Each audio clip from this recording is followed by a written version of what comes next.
Sejarah Jawa Barat memancarkan keindahan dan kompleksitasnya melalui dua kerajaan agung setelah zaman Tarumanagara, yaitu Kerajaan Galuh dan Sunda. Keduanya tidak hanya menjadi pilar sejarah, tetapi juga akar kuat dari identitas budaya masyarakat Sunda. Profesor Nina Herlina Lubis, Guru Besar Fakultas Ilmu Budaya Universitas Padjadjaran, mengungkapkan bahwa pembicaraan mengenai Kerajaan Sunda selalu terkait erat dengan Kerajaan Galuh. Hubungan yang erat antara keduanya terwujud dalam penyatuan pada masa Sanjaya, seorang Raja Sunda yang naik tahta setelah Maharaja Trarusbawa.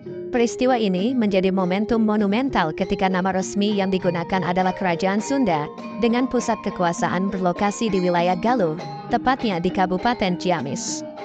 Menurut penjelasan Prof. Nina, penggabungan Kerajaan Sunda dan Galuh dipicu oleh Sanjaya, yang berhasil merebut tahta Galuh dari Rahyang Purbasora sekitar sebelum tahun 732 Masehi.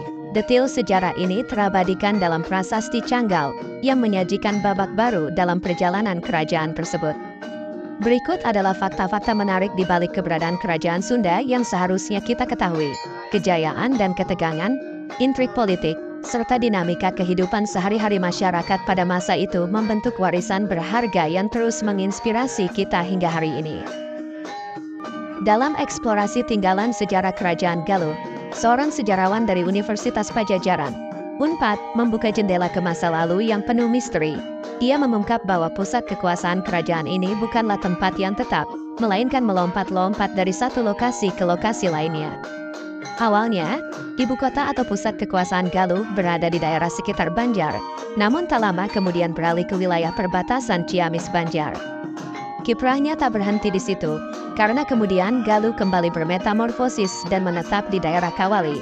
Profesor Nina Herlina Lubis, seorang ahli sejarah dari UNPAD, mengungkap bahwa di Kawali terdapat harta pengetahuan yang dapat diandalkan mengenai Galuh, yakni 6 prasasti yang menceritakan berbagai peristiwa penting seputar kerajaan tersebut. Pindah-pindahnya ibu kota ini memberikan ciri khas unik pada Kerajaan Sunda. Perbedaan karakteristik terlihat dari jumlah bangunan candi yang lebih sedikit dibandingkan dengan wilayah Jawa Tengah dan Jawa Timur. Profesor Nina menjelaskan bahwa perbedaan ini dapat ditarik benang merahnya hingga pada gaya hidup masyarakat Sunda pada masa itu yang tidak bersifat menetap.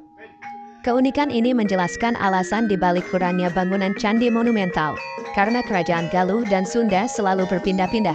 Waktunya terbatas untuk membangun struktur megah seperti candi di Jawa Tengah dan Jawa Timur.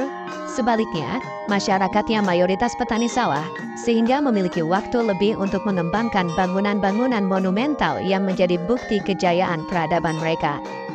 Melalui catatan sejarah yang hidup ini, kita diajak untuk menyelusuri petualangan kerajaan yang tak kenal kata diam, mengukir warisan kaya yang membuat Jawa Barat begitu unik dalam panorama sejarah Nusantara.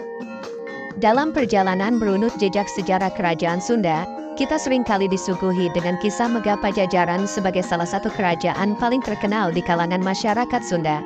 Namun, ternyata, Padjadjaran bukanlah nama sejati kerajaan tersebut. Sebuah kebenaran yang tersembunyi selama ini terkuak melalui penjelasan mendalam dari Profesor Nina Herlina Lubis. Prof. Nina memaparkan bahwa Padjadjaran sebenarnya adalah ibu kota atau pusat kekuasaan Kerajaan Sunda pada masa pemerintahan Sri Baduga Maharaja atau yang lebih dikenal dengan Prabu Siliwangi. Di tengah keindahan dan keberlanjutan sejarah, Pakuan Padjadjaran menjadi landmark penting yang terletak di wilayah yang kini dikenal sebagai Kota Bogor. Melalui pandangan sejarah yang menggugah, muncul teori menarik dari Robert von Heine Gelderen. Teori ini menyatakan bahwa umumnya kerajaan di Asia Tenggara disebut dengan nama ibu kotanya. Sebagaimana dijelaskan oleh Prof. Nina, dalam keyakinan mereka, ibu kota kerajaan dianggap sebagai pusat mikrokosmos, di mana hanya dengan menyebut nama mikrokosmos, seluruh wilayah kerajaan diwakili. Maka, terangkailah misteri mengapa Padjadjaran begitu melekat dalam ingatan kolektif. Padahal yang sebenarnya adalah Kerajaan Sunda, kita diajak untuk kembali menggali ke dalam sumber primer, melalui pengungkapan Prof. Nina, sehingga memahami dan menghargai sejarah yang sesungguhnya dari sebuah kerajaan yang menjadi bagian tak terpisahkan dari identitas kaya budaya masyarakat Sunda. Sumber primer sering dianggap sebagai petunjuk otentik yang merinci jejak sejarah dan menjadi penentu dalam perdebatan interpretasi sejarah. Kerajaan Sunda, tak terkecuali, menjadi pusat perhatian para ahli sejarah, terutama terkait dengan kepercayaan Prabu Siliwangi.